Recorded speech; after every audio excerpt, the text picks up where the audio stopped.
Hi there, everyone, and welcome back to the conference. I'm Melanie Ng with Breakfast Television and City News in Toronto. And for a lot of the sessions today, we really have been looking at a year that has been unlike anything we have ever seen. A lot of the stories that have unfolded, how these stories have impacted the work that we not only do professionally, but also how they have impacted many of those storytellers, so affecting us personally. Once a more very focused field, it really did look at the psychological dangers of something like reporting from a war zone, the study of mental trauma, journalists. This has all expanded over years. There has been so much trauma. The impact of simply just watching or reporting on a worldwide pandemic, that's something completely different that very few have experienced and very few have experienced in this way. So it's also goes without saying that this has been a very stressful year for a lot of people. It's been emotionally difficult for so many, for a lot of journalists, journalists of color, seeing the rise in incidents of hate speech, seeing it of violence, seeing it unfolding. It has been unfolding for years, but really coming to light here for so many different people. And in a few minutes, this is what we're going to be tackling. We're going to be talking to a couple of journalists to get their perspectives on what the stories have been like and being those storytellers to get their experiences, what it's been like. And we're also going to take your questions in this too, and we do hope that you two participate. But first, I want to bring in Dr. Anthony Feinstein, who's a professor of psychology from the University of Toronto, as well a leading expert when it comes to trauma in reporting. So we'll bring in Dr. Feinstein here, and I want to ask you this, Doctor. You've been doing this for decades, well over 20 years, and in your own words, looking at the emotional well-being of journalists. And so if you could sort of take me back, walk me through what that means in the field and how it's changed, particularly in this past year. Right, so thank you for that, and thank you for the invitation. Just a quick correction, I'm a professor of psychiatry, not psychology, which I'm an MD, which allows me to prescribe medications if necessary, so there's a difference. I began this research 20 years back because I had a really interesting patient who came to my clinic, and she turned out to be a frontline journalist who had been getting into emotional difficulties doing her work in East Africa. And what was intriguing about her presentation was she knew that she was feeling emotionally distressed, but she had never reached out for help. And when she returned to Canada, she had a major breakdown, and that's why she ended up at my clinic. And I remember asking her, why had you not reached out for assistance? You know, you worked for a large news organization. And she said to me, you don't understand my profession. She said, if you let on that you have these emotional difficulties, you could affect your career in a negative way. And I was intrigued by that. And so I went and I looked at the literature to see what was written on psychological well-being and journalists and trauma. And I never found a single publication. So on the basis of that, I wrote a grant application, got it funded, and we did the first study looking at war journalists in particular and how they responded emotionally to working in war zones. And what we found, no surprise, was that this group was at risk for conditions like post-traumatic stress disorder, depression, anxiety disorder, and substance abuse. Although I have to say the majority of journalists were fine, but there was a significant minority who had these problems.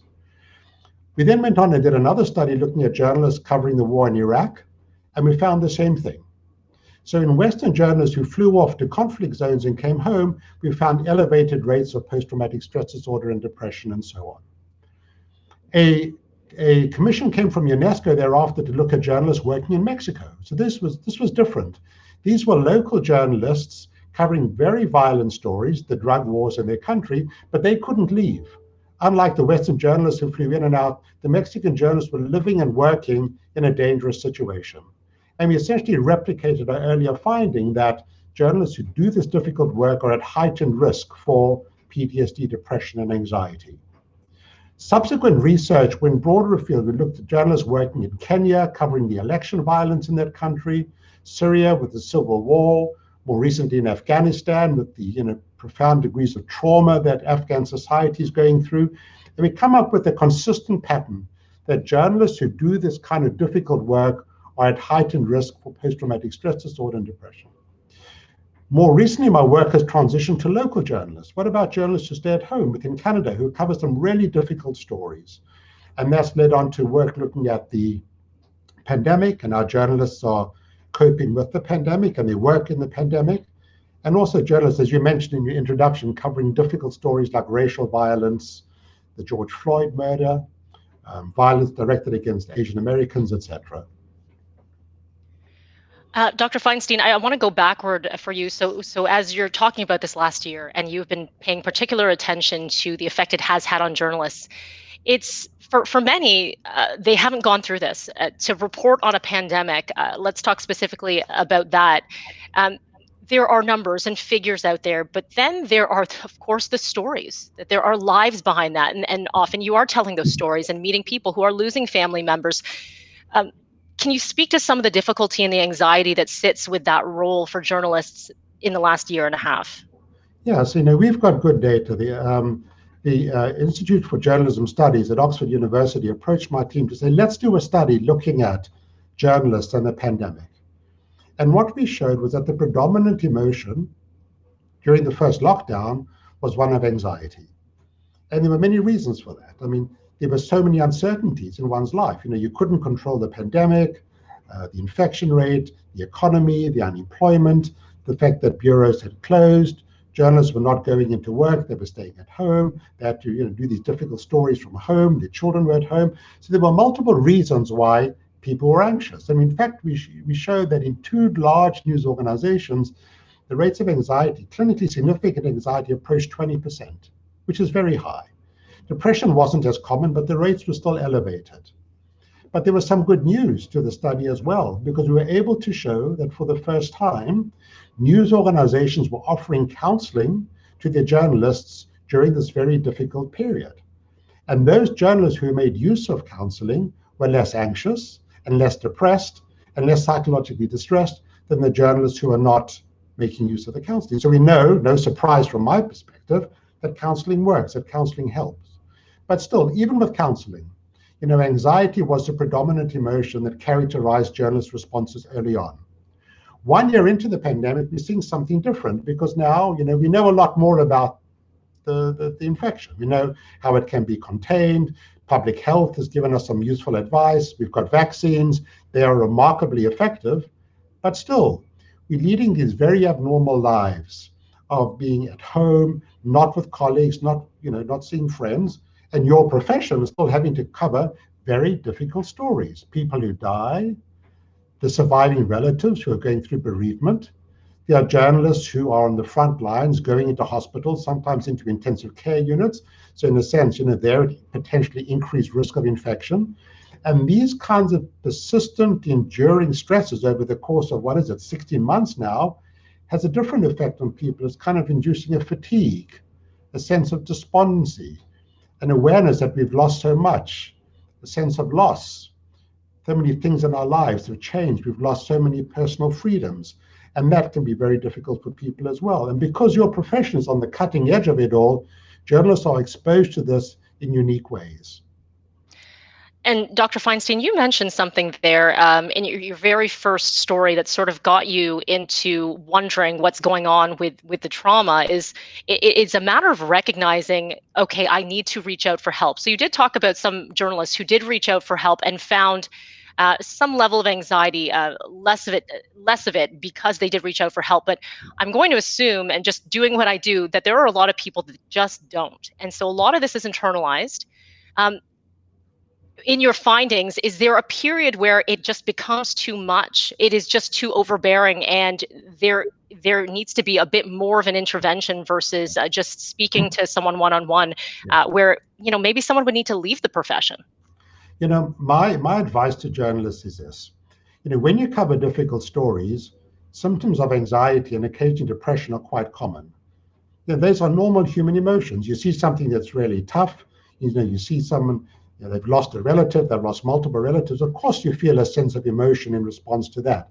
That's not pathological. But where you need to be worried about your symptoms are in 2 areas. Number one, if your emotional difficulties affect your ability to work, that's a warning sign. If the emotional difficulties intrude into your relationships and affect your relationships, that's another warning sign. And that's when you should reach out for assistance. And news organizations need to be very sensitive to that. They need to have managers who keep an eye on how their journalists are doing. every now and then asking them, how are you managing? We recognize this is a difficult time, it's a stressful time, letting them know that there are avenues for them to go down in which they can get help. We're very fortunate in Canada. We have a national healthcare service. You can get therapy. Unlike Afghan journalists or Syrian journalists or Kenyan journalists, we've got the opportunity here to get therapy. And so use it. And you've got these warning signs. If your work is affected, your relationships are being affected, that's when you should really reach out for help. I want to ask you one more question before we bring in our two other panelists here. You did mention off the top of this has been a difficult year. We talk about almost two pandemics here in the last 16 months, and we're looking at the idea of a racial reckoning, the rising of hate speech. A lot of journalists are going to, and having to cover the stories and not being able to hide from them. For example, I cover a number of anti-Asian racism stories, and to deliver them as an Asian Canadian woman, it's difficult. And I'm just one of many that have had to put themselves in a story and be able to add something to it, because you bring in a personal experience. But with the ad, you can't subtract yourself from the story. Right. You can't take yourself out of it. Can you speak a little bit about what this last year has been like when you're looking at the research on trauma involving people who become the subject? Yeah, I think this must be very difficult for you, and thank you for raising it. I applaud your courage. What you're seeing with the coverage of things like George Floyd and the attacks on Asian Americans is, this is morally egregious behavior. It's wrong behavior. And it's leading to a sense of moral injury in people. Now, moral injury is not a mental illness, but it's an injury done to one's moral conscience by witnessing or at times carrying out behavior that crosses a moral threshold. And this kind of behavior is associated with feelings of shame and guilt, and at times anger. And moral injury is not spoken about in journalism. The military know all about moral injury, with soldiers coming back from Afghanistan and Iraq showing prominent features of moral injury. And we know it can be the gateway to things like depression and anxiety and PTSD. And moral injury can also arise from acts of omission. In other words, you see something that's morally egregious, but no one does anything about it. People keep quiet. And by staying quiet, that's morally reprehensible as well. And so because, this is now center stage, this is a time of reckoning with respect to all this, bad behavior, morally egregious behavior, we really do see an upsurge in moral injury, which can distress people a lot. If it's not dealt with, it can make people become cynical about their profession, cynical about, well, what am I doing over here if I'm not bringing about any kind of change? And that's something that needs to be addressed as well by journalists and news organizations. Thank you for that, Dr. Feinstein. I appreciate that. I want to bring in two journalists who have experienced this firsthand in the years that they've done this, but specifically in the last year, a lot has happened. And I will revisit with you, Dr. Feinstein. Thank you for that. First, I want to welcome Donovan Bennett, who he is a host, he's a producer, he's a writer, he's a colleague from Rogers Sportsnet, he's a dad. And from CBC News investigative reporter Dave Seglins. First, thank you to you both for joining this panel. Donovan, I'm going to begin with you. And I've seen your work in the last, I have been following your career for some time, but I specifically have been following it in this last year. And you have really put yourself into your work. People will know you prior from, talking sports. You know a thing or two about sports, but this last year, you wrote a very public letter, and here was one piece, and it was after the murder of George Floyd. You wrote a public letter to your young son, and it was such an incredible piece. And then you did a follow-up piece on the one-year anniversary of George Floyd's murder, where you put yourself into the story, speaking to your sweet young son about what the future is like, what life is like right now. So can you talk a little bit about your experience and why you wanted to do that, why you felt you needed to do that? Sure.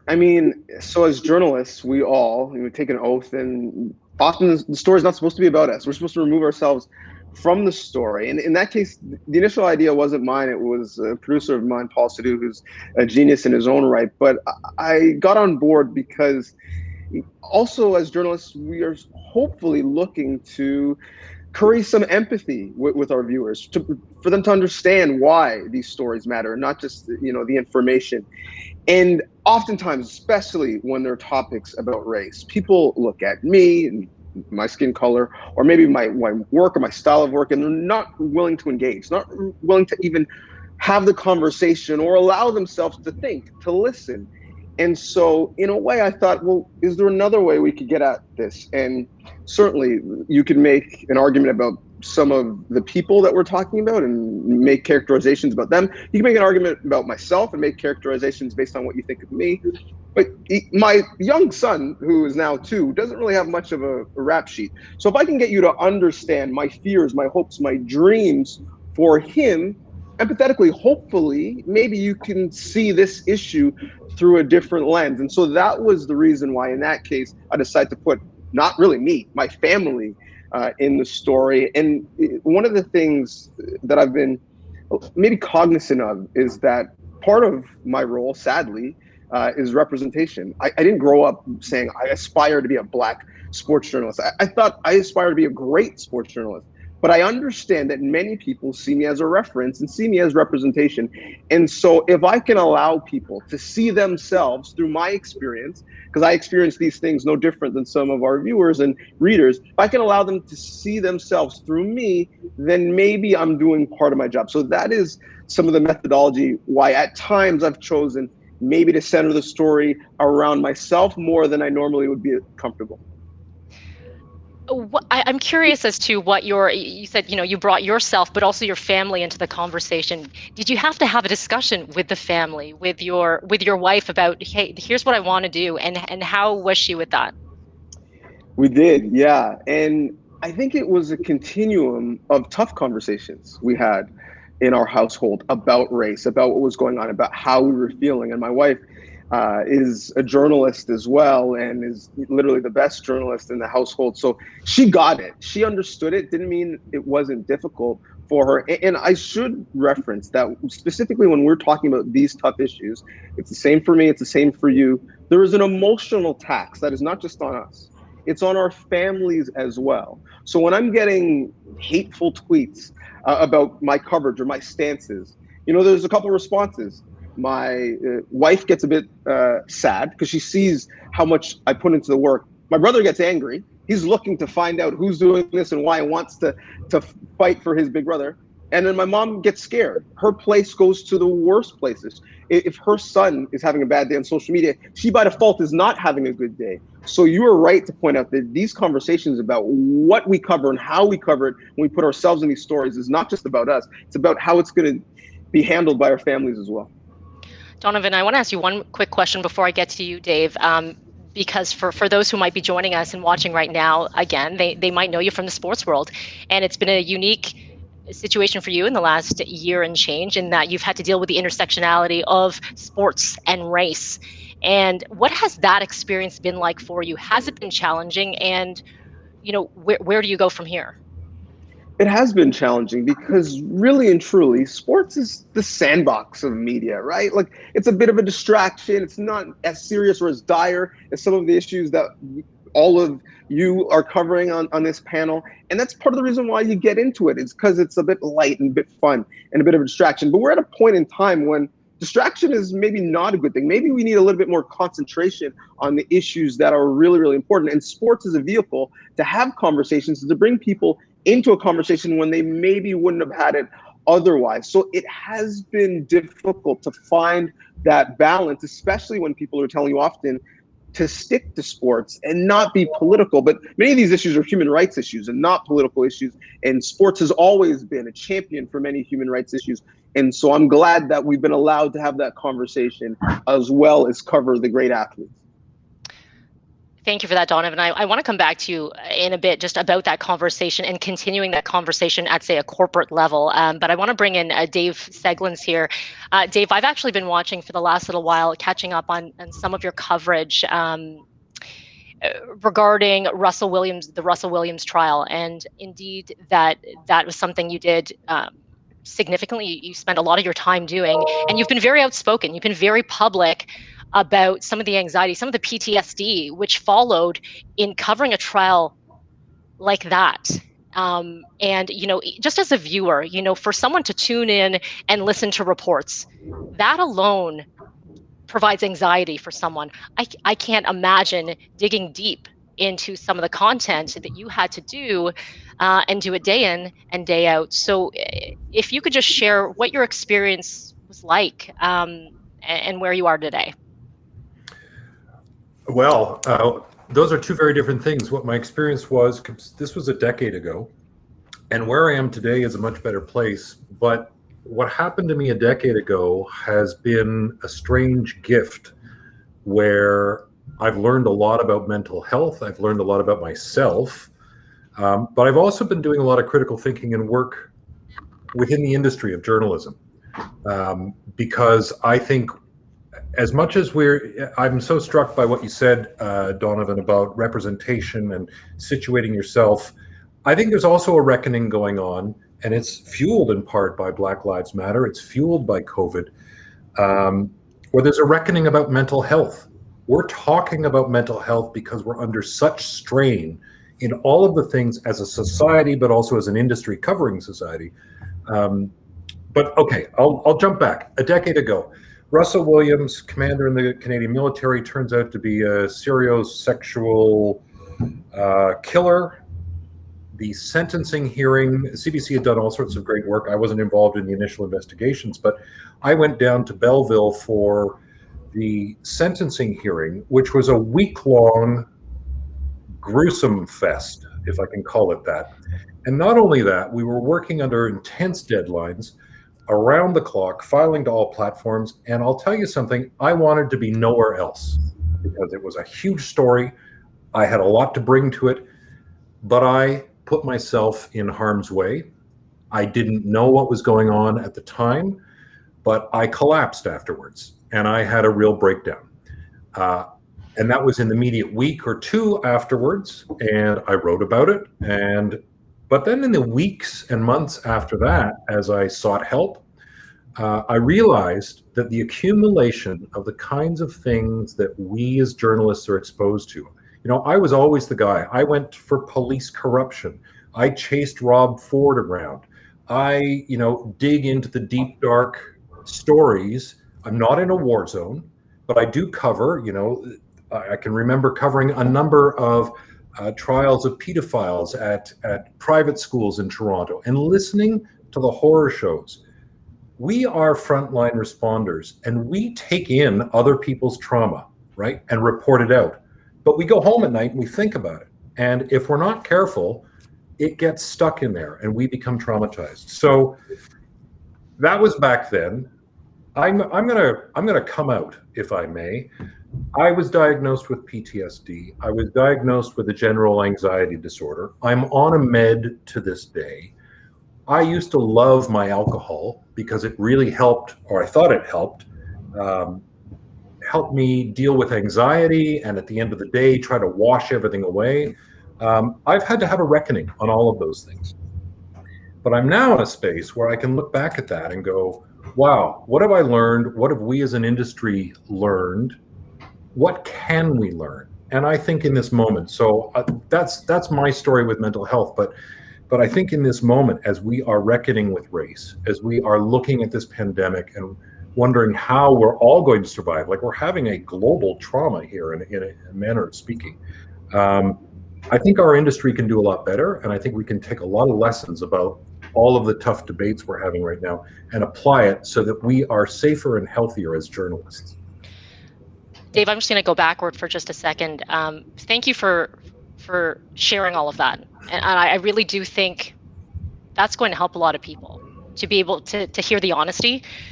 Do you think, 5, 6, 7, 8, 9, 10 years ago, perhaps when you were covering that trial, the sentencing, do you think that if one, it would take acknowledging it, but two, do you think if you had sought help earlier, anything would have been different along the way?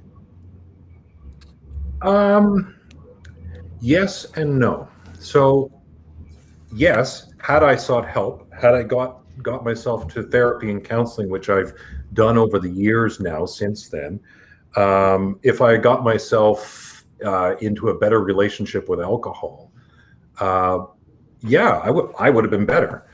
But there's a question.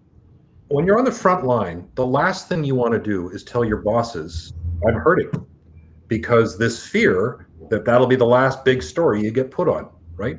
And we're all in competition, whether we want to admit it or not. We want to lead the news. We want to be at the front of the line. We want to have the story first. And so our entire industry drives us, and we do not want to show weakness.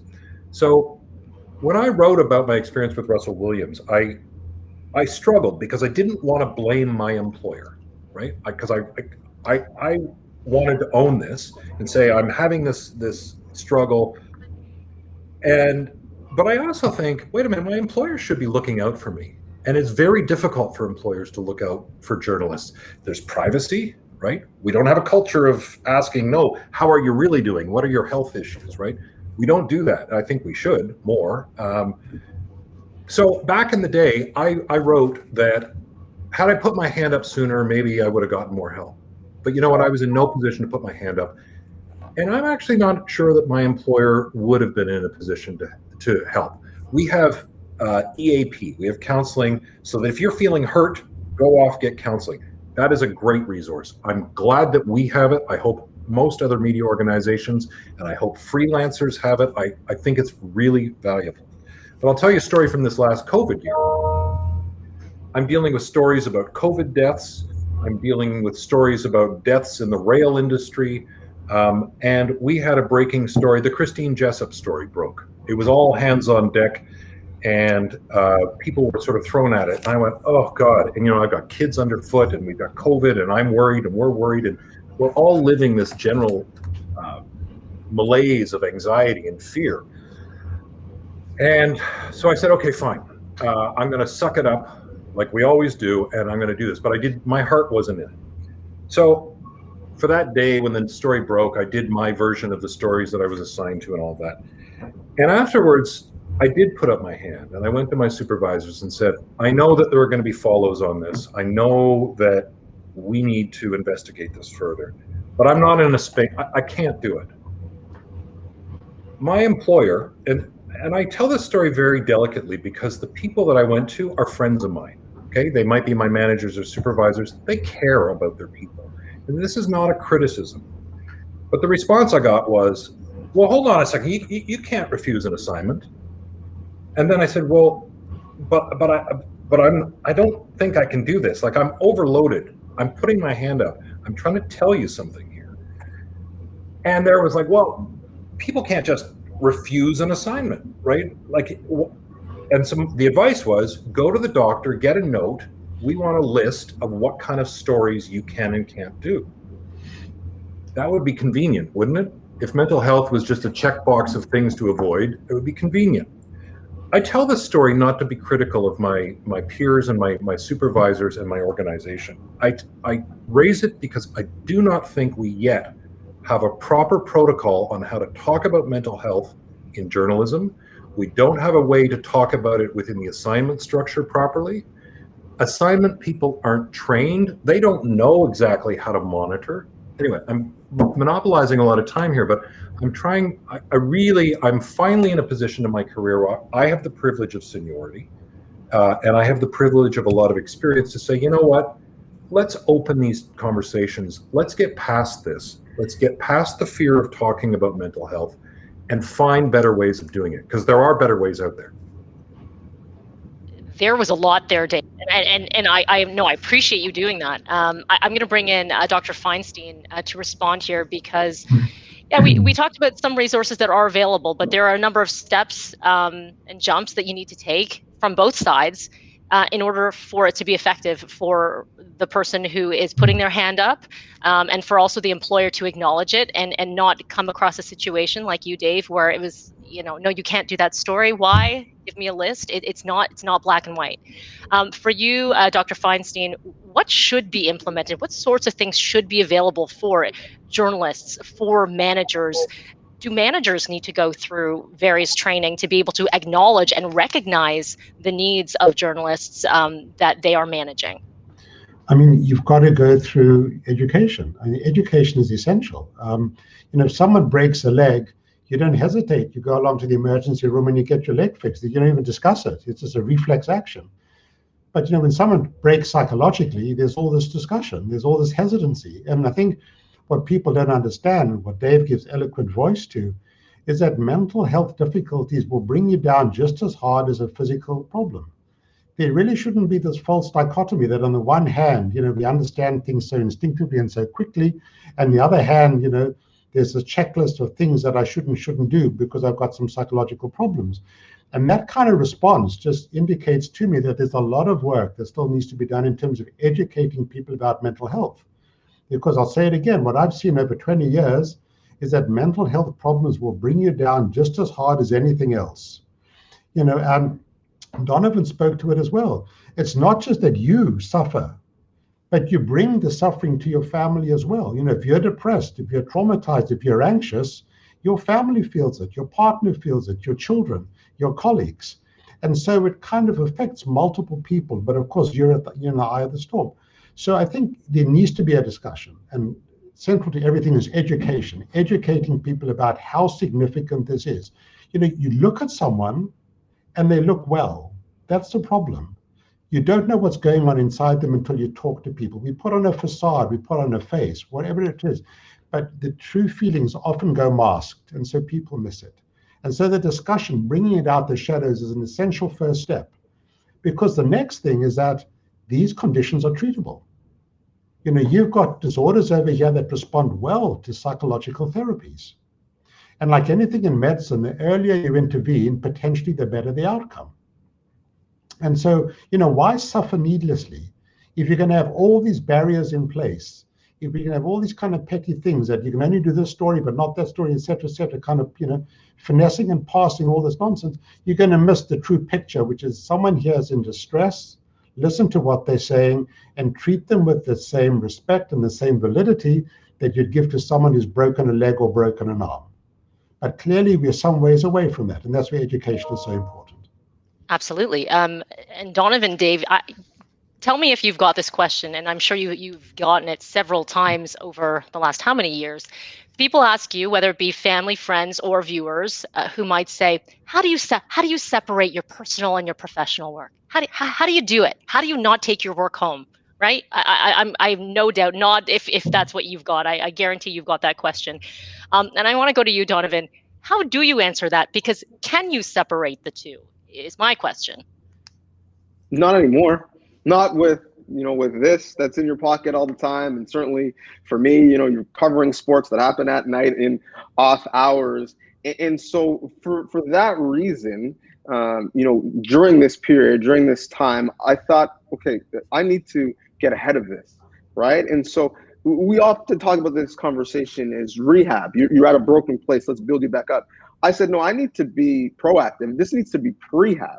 I need to seek some help, some counseling, so that I don't get to that place, and so that I'm able to deal with things as they come. Because certainly, I always thought about therapy. Yeah, that would be great, and there's no stigma here, but it was a nice to do, not a need to do, until we got to this period. And I said, I need to get hold of things. So certainly, I don't want to misstate things.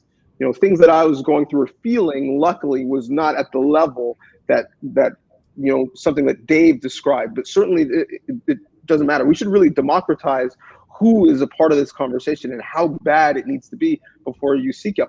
If I was, if someone made the mistake of allowing me to run a newsroom or a media corporation, I would make it somewhat mandatory that my journalists and that my people leaders sought some therapy, because you can't really lead anyone else until you really learn about yourself and understand yourself. And in the period where we're really talking a lot about blind spots and unconscious bias, again, you really need to understand about yourself to really recognize where you might be short in some areas. So I think certainly there's a mental health conversation that we need to have, but even some people are not going to be willing to have it, let's be frank. But even if we remove that, from a competitive advantage standpoint, I think there's a real benefit for journalists and news organizations if we are more willing to have some important conversations. Absolutely. And before I get to you, Dave, I just want to remind everyone who's watching, you can ask questions. And here's how you do it, because I think everyone's saying, well, my question is how to ask a question. So here we go. What you need to do is on the right of my video is something called Meeting Pulse. You'll see it there. And if you see today's agenda, what you need to do is just scroll down to the bottom. You will see the Q&A tab. What you need to do is sign in that area. That's where you type in your questions. Okay, so I'm just going to repeat that because that was a lot of steps. So again, you're going to see to the right of my video is something called Meeting Pulse. Go to today's agenda, scroll down to the bottom, Q&A tab, sign in, type in your questions there. And I promise you we'll try to get to those because we do have a healthy amount of time here still to discuss. And now I have to backtrack and go back. Where was I? Yes, Dave. It was the idea of how do you separate the two? How do you separate the two? You've been stepped back from your role prior, and you really have been a champion for mental health here at CBC News. Can you talk about what the experience has been like and the change that you would like to see and what you have seen actually in the last little while? So I've stepped out to begin working in the training department, the learning and development of CBC. But it's a temporary move because I want to stay as a frontline journalist, because I want to have the credibility among my peers, and I want to continue. I'm not giving up journalism. I just want to do it better. But CBC has been very supportive. Like most news organizations through COVID, there's been an acknowledged need for additional support. And I don't have direct knowledge of what we've done in the wake of the racial reckoning, but I know that there has been intense work going on within our media organization around the conversations around systemic racism and the kind of supports that are there for diverse colleagues. So the good news is there has been attention and I hope proper resources to the wellness piece of those discussions and those situations under COVID. In addition to that, CBC has sent me to school. So this is going to sound really exotic, but I was sent to Harvard Medical School for a 2-week program. Sounds great, right? It was really me in the basement on 2 weeks of Zoom calls. So it was a bit torturous, but to learn the brain science of trauma. The idea is we're now building it into a course that will be designed for frontline journalists. And there are courses available out there, and journalism schools are starting to wake up to the need to look at stress and trauma and well-being in the work that we do. And I'm trying to move it out of my usually a cranky, cynical journalist who pokes at my employer and pokes at the world and seeks accountability. I'm trying to frame it as a positive thing, which is, we need resilience, we need understanding, we need education, we need to bring these things to the fore. I don't have all the solutions, I really don't, but we need to start having discussions. And so I'm very pleased that through learning and development, we're going to create some space at CBC to do that. I'm also working on another project, which I want to talk about very briefly. I'm partnering with Professor Matthew Pearson at Carleton University, and he and I are conducting some research. Fortunately enough, Dr. Feinstein, Anthony, is one of our advisors, where we're going to conduct a survey and do some research on wellness among all journalists across Canada. So watch for it this fall, everybody. We want news organizations to sign on to help us get it out there. And we want journalists to participate. It will be confidential, anonymous, but we're going to basically do a mental health census. Because right now, newsroom leaders, journalism schools, unions, associations, we don't have a big understanding, and we don't have baseline data to tell us how we're doing.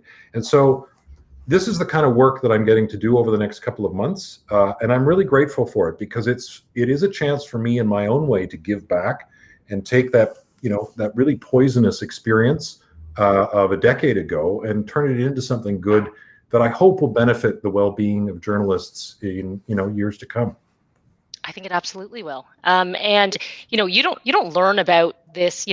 When you're in journalism school, no one tells you about this at all. You learn the technical stuff. No one tells you what you will deal with personally. They think it's, a lot of them think it's glamorous.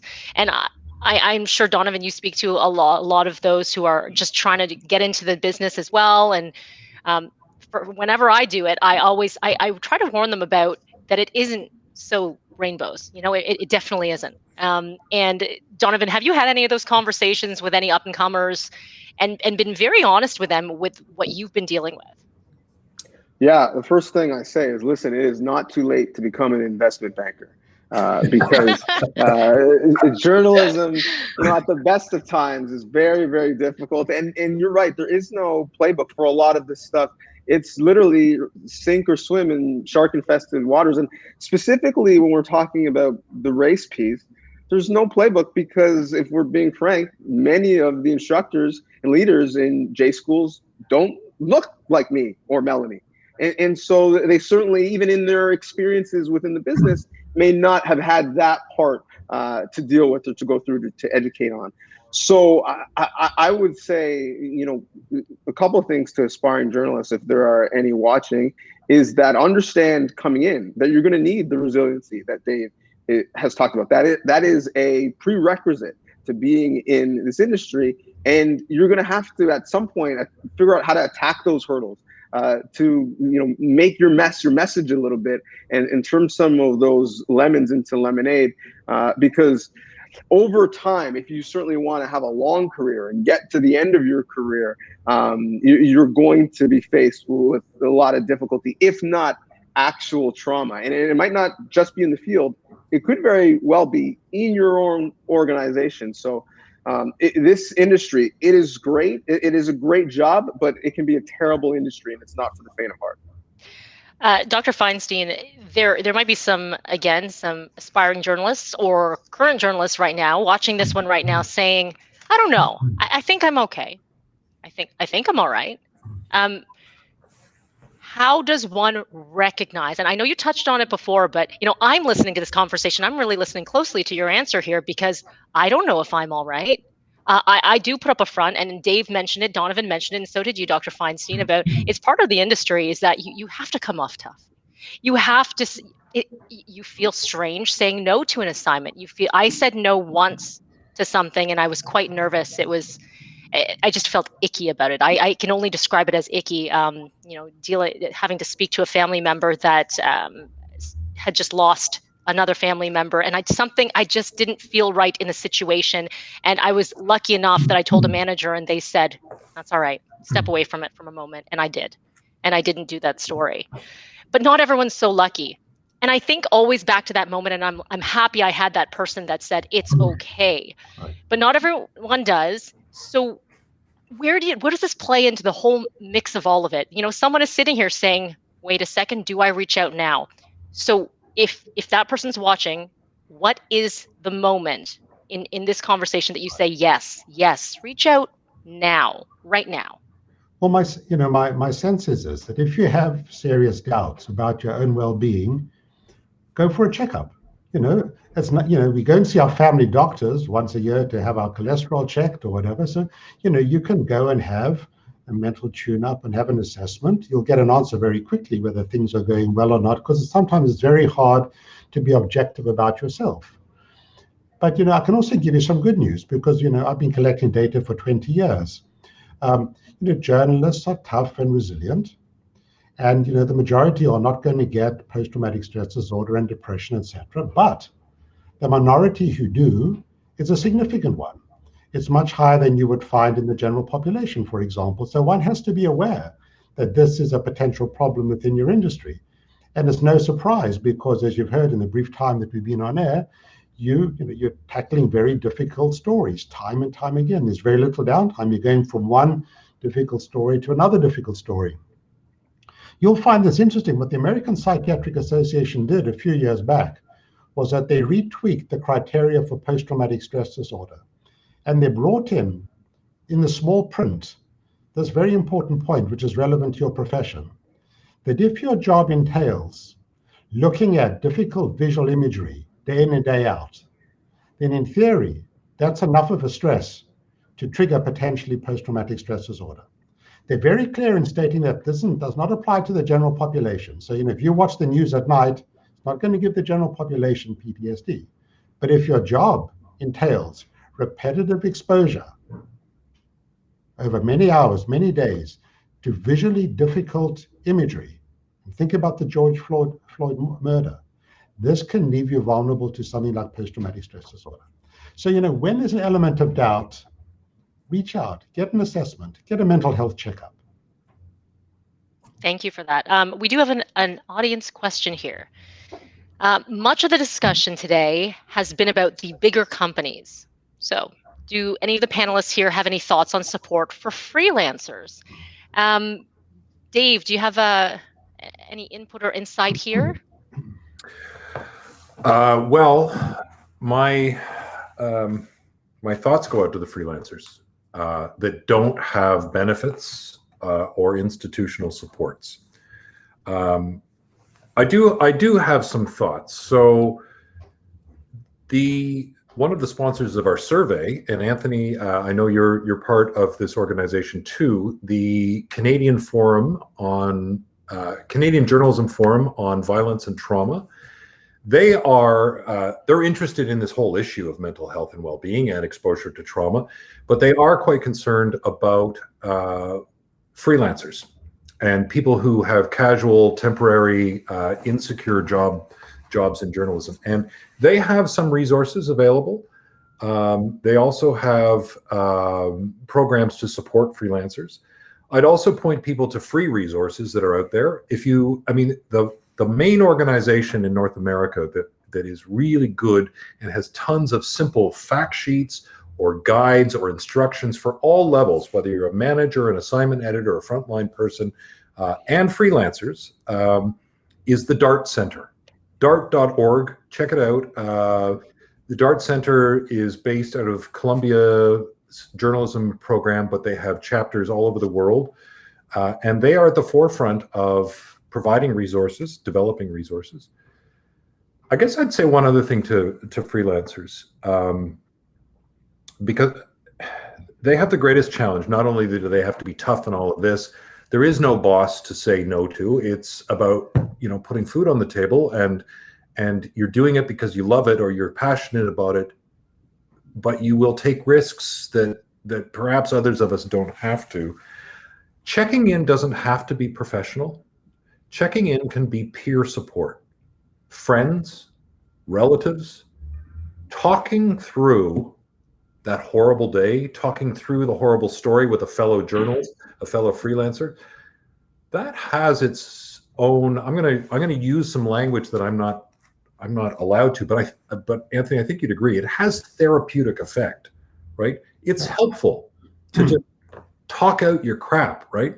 And whether that's personal stuff or the heaviness of the stories or what you're dealing with in terms of trying to keep your career on track, that's a really helpful thing. And so that is for freelancers. But I'm going to tell you about the peer support idea. So we're not the first frontline industry out there.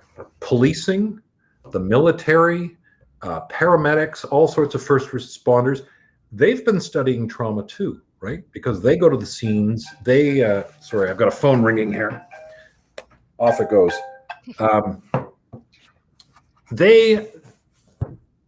They're about a decade ahead of us, at least.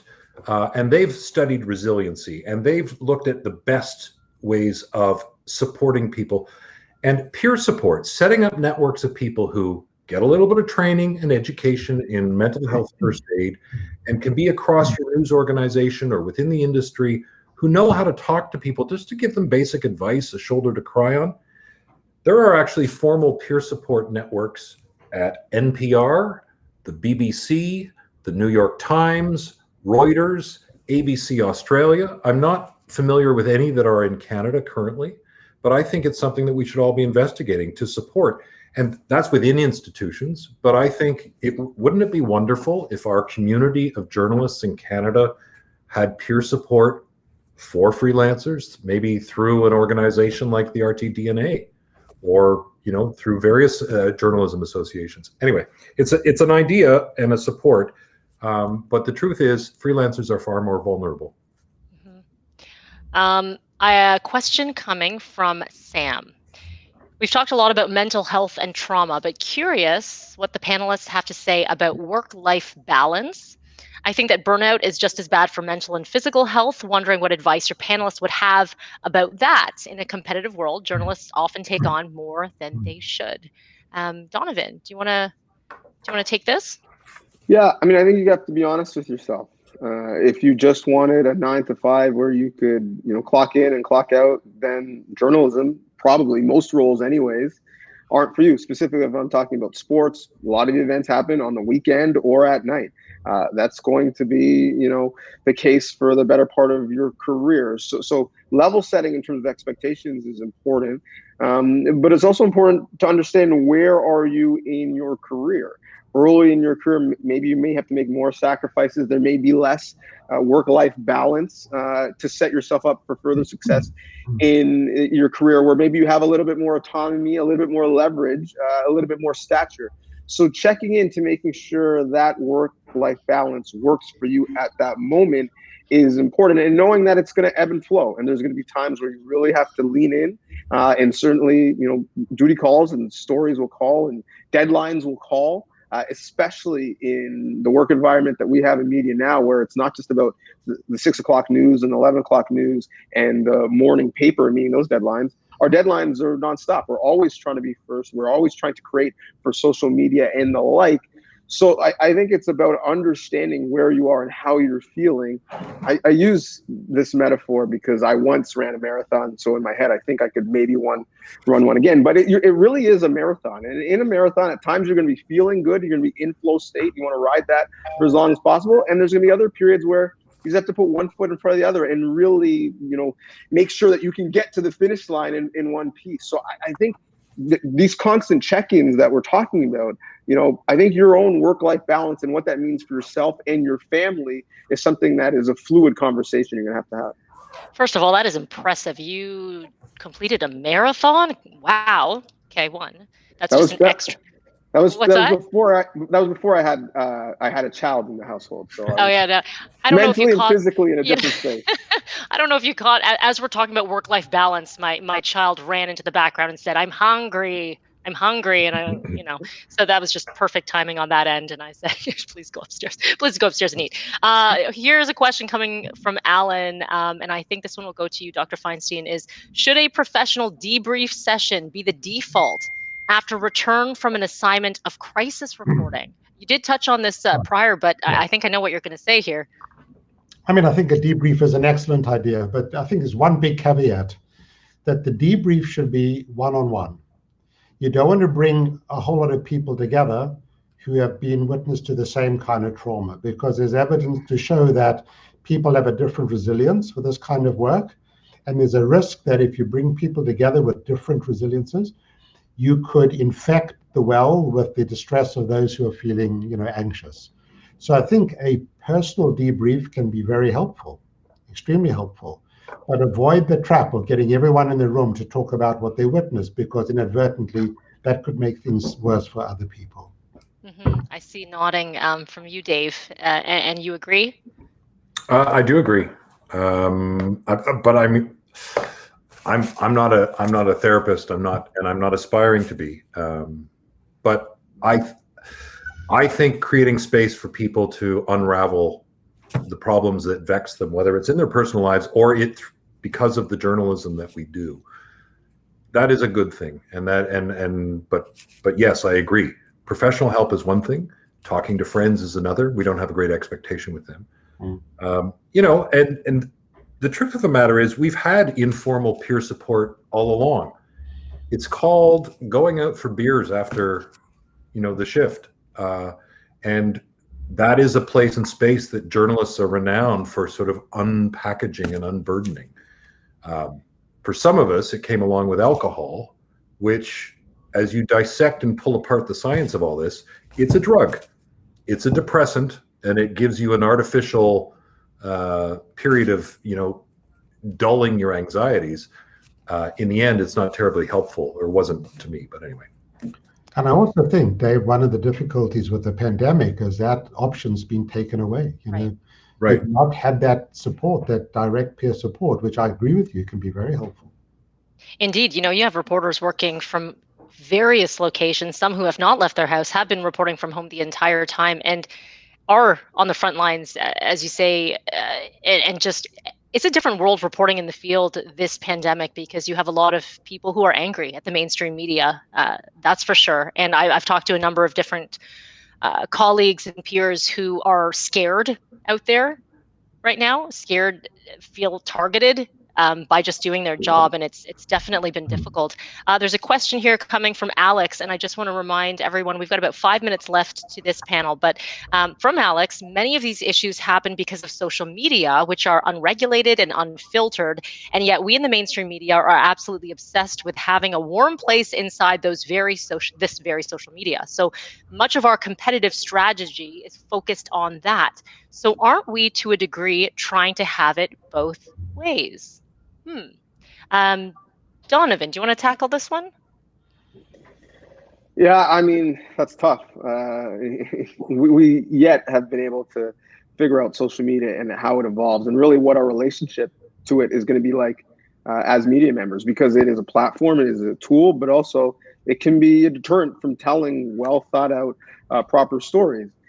The one thing I would say is we should have maybe a bit of a reckoning on, we've told all of our reporters and journalists, we want you on social media, we want you to build your brand, but we haven't really done an appraisal on what's the downside of that. What is the positive outcome and what is the negative outcome on them and their mental health and well-being, and should they have a little bit more choice in how and where they engage in social media? I mean, there's many Netflix documentaries that tell you that there is a real negative impact on social media and how we should guard ourselves from it. So people who we know, given the line of their work, are already at risk to struggling with the types of stories that they're telling, putting them in a situation where that can be exacerbated, I think is something that we should really have a much more longer thought out conversation. But again, given some of the pressures in our industry,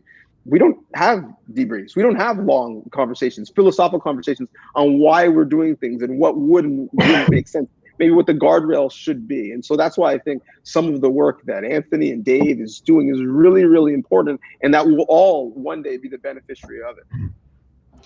Dr. Feinstein, this question's for you. Can you talk a little more about why you feel journalists aren't any more prone to PTSD than others in terms of the work we do? No, I think they are. I think you are. Sorry, just to correct that. I didn't want to create that impression. I think you are, that when you have this relentless exposure to negative events, when you're looking at traumatic images on your screen all day long, when you're interviewing survivors, when you're dealing with terrible stories like the pandemic, yes, I think you are at higher risk, not at the same risk. So that was not the impression that I meant to put across, just the opposite. Thank you for that clarification. Appreciate it. A question from George here, and this is back to you, Dr. Feinstein. You're very popular. Have you and others in your field seen an increase in interest from media organizations in the past year with the work that you do? The answer to that is yes. I think media organizations have become more sensitive to this through a process of education. So media organizations are reaching out for assistance. When the pandemic started, Oxford University, the journalism study group reached out and said, help us with a study. We need to understand what journalists are experiencing. And I think, news organizations have to be blind to the many pressures that their staff are going through right now. So thankfully, within Canada and Western media, there's increased interest in this. But I am struck in the world outside of Canada, outside of parts of the Western Hemisphere, that this is ignored. This is going unrecognized and untreated. There are no resources for so many journalists who are carrying a very heavy burden. I wish we had more time, but I'm getting a note here that says we have 1 minute left. So unfortunately, I don't think we're going to be able to get to more questions. But Dr. Feinstein, Dave, Donovan, this has been an incredible conversation. And it's one that I think everyone who's watching today, I think they're going to be able to, at the very least, acknowledge that we've got a problem here.